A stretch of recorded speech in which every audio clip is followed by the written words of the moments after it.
In the early 19th century, high society was rotting from within. As sugar consumption exploded across Europe, the teeth of the wealthy decayed into blackened, agonizing ruins.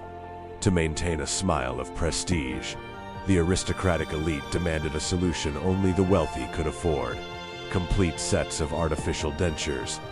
But porcelain technology was primitive and fragile, creating a desperate, high-paying market for the rarest commodity of all genuine, healthy human teeth.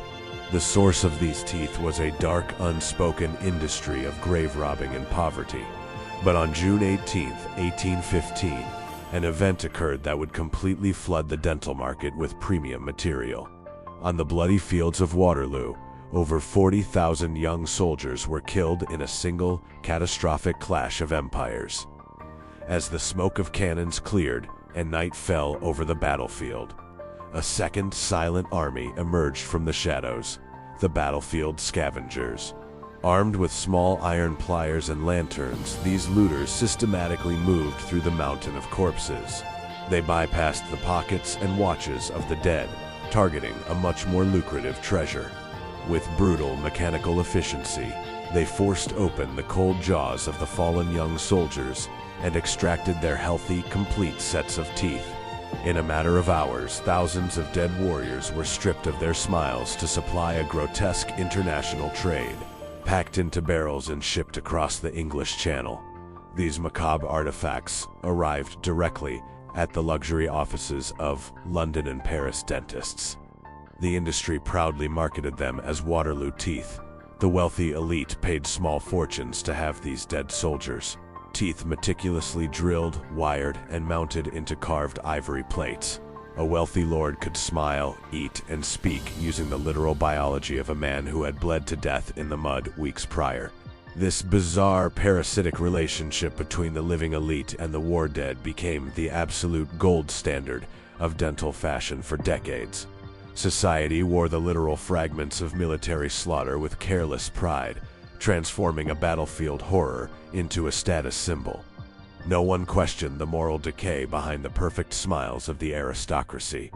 It was a dark era where human remains were just another commercial raw material. The clock continues to tick. The grotesque transaction between the dead soldiers and the living aristocracy carried a silent, biologically devastating price. The teeth extracted from the muddy battlefields of Waterloo were not sterile. They were fresh, biological tissue, ripped from bodies that had succumbed to trauma, exposure, and raging wartime plagues. When these teeth were mounted into the mouths of the wealthy, they brought the microscopic remnants of the battlefield straight into high society. Without any understanding of modern sterilization or the germ theory of disease, 19th century dentists simply washed the teeth in vinegar or light alcohol before wiring them into ivory plates.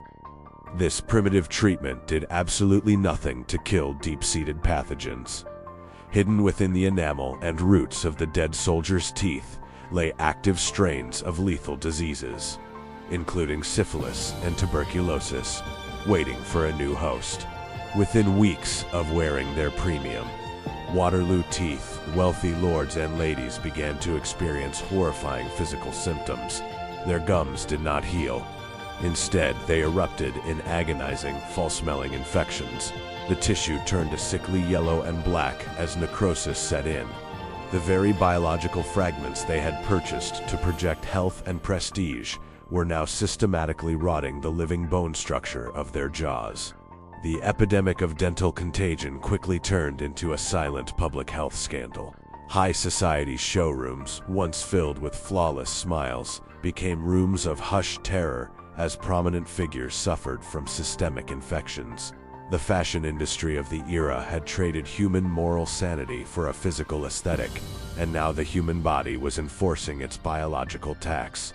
The perfect ivory smile had become a vector of agonizing, irreversible decay. For over 30 years, this macabre trade flourished under a cloud of corporate silence and public denial. Dentists continued to buy barrels of human remains, pocketing massive fortunes while their patients' jaws dissolved into pus and bone dust.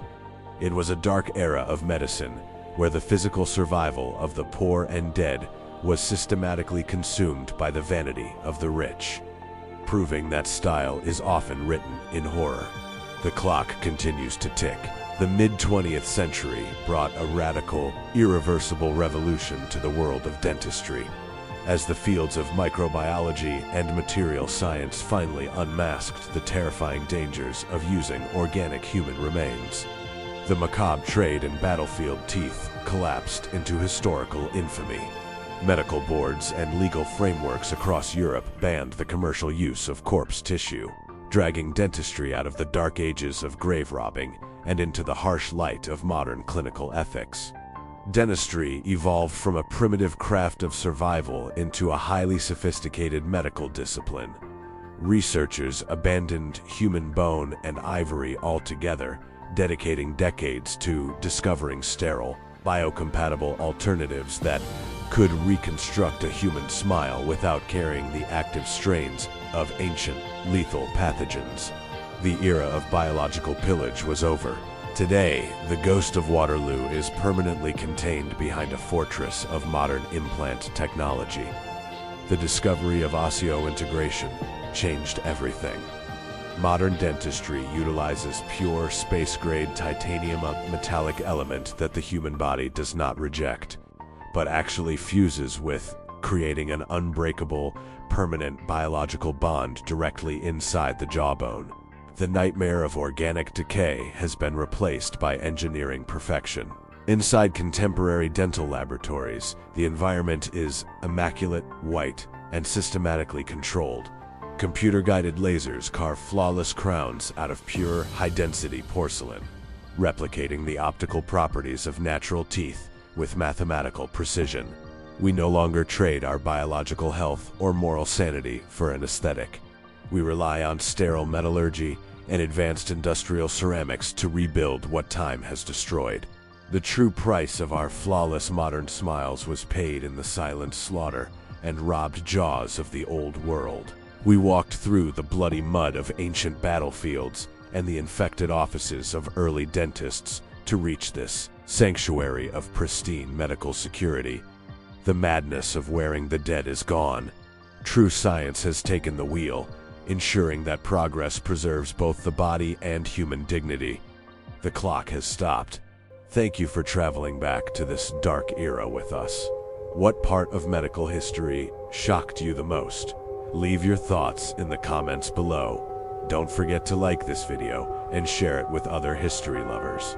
This was Morbid Medicine, and we will see you in our next Dark Archive.